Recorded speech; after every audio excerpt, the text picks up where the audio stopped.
agus nó chun sé glindar macríogs tugann sé ordú menmadum an méid daoine agus an teachta Murphy san áramh a bhfuil sásta Gaeilge úsáid inniu agus páirte glacú sa díospóireach seo.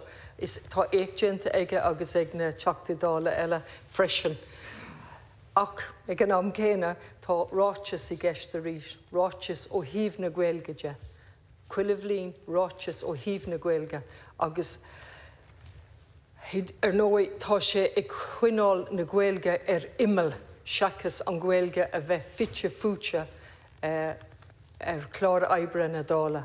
Agus chun an sprioc sin a bhaintse maith nó an cospóir sin a bhaintse maith, bhí mise páirteach i bhócoiste, bhí mé mar chahiarlach agus d'oibrimid go léir tras fórtí chun túrascála chur le chéile, túrascáil gearr le multi-practicúla chun líon na teachtadála agus líon na fórne an cumas a méadú úsáid na Gaeilge a bhéadú.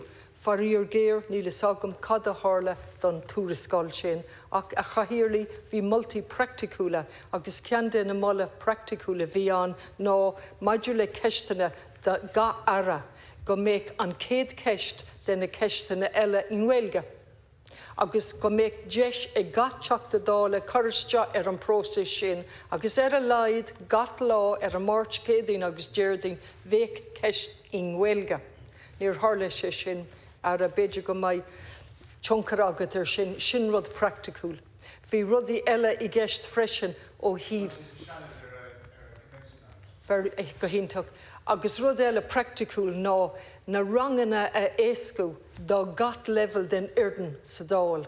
Na teachtadála, na seanadóirí, ach go háirid an Irden ar an talamh agus sa bhéalinn, agus rangana a bhés fellúnach dóibh agus an sin tar éis sé bhí tógra pilótach go méid deis ag na daoine sin freistal siar aisce ar cuasa Gaeilge in Gaeltacht. Níor tharla sé sin ach an orid.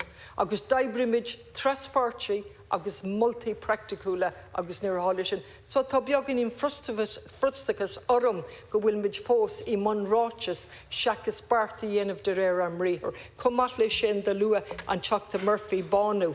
Agus bhí crinú peibli agan agus bhí sé plódaí an dónach seo caite. Agus an rud an teachtarocht cuachtach tá géarcéim tithiíocht a náisiúnta an, agus tá an géarcéim sin ina dhéarcéim pobl is ina géarcéim teanga sa Gaeltacht. Agus tá cead molla an, agus ní dóilm go féidir le aon teachtadála an seo asentú le na multi sin, har a bheith practicúil. Agus an rud ar mhara lista ná go méid na trórlínte planála fáiltithe. An dara rud go méid cuacht ag údarás na Gaeltachta dul inglé leis an ggéarcéim tithiíochta i meas multi eile. Níl tada déanta go dtí seo. Údarás na Gaeltachta agus an bille dar leis an ara in san óráid ba sé agan go lua. Ag rís cén seachtain, cén bhí, cén bliain. Tá gá pránach leis an chun tábhachán na hórte rais ach níos pránaí go méid cuacht acu ó thaobh tithéide tá neart talamh ag an údarás. Tá mart lei sin tháinig 7 córas áitiúil os ar ggóir ar an gcoiste ón in Gaeltachtaí lug, agus bhí sé damananta soléir nach rá éon ólas acu faoin na dúilge sé bhí orthú ó thaobh ceantar Gaeltachta. Ní rá bhí aspatiscanna umlána i gceist. So ní féidir bheith ag cant i náréire faoin Gaeilge, gan cant faoi cuasaí tithiíochta, gan an plán ó thaobh éidicas tíomh mut den Gaeltacht, éidicas trí Gaeilge, éidicas lán Gaeilge tíomh mut den Gaeltacht, tá muid fós ag fadacht ar an direct policy, agus an policy Harbheith dearafach ó go dtí policy éidicas lasjit in Gaeltacht, tá dearach chur lei sin agus níl tás ná túris ar cad a thorlós a maihan seo agus mar ocail scur planáil teanga. Tá éigeantacht a machas i gceist ó thaobh an ggóras sin agus tá na hefiigí planála teanga i dteangháilinn go min minic i chur anúil go bhfuil gá le cinteacht gur mágad a chahirir.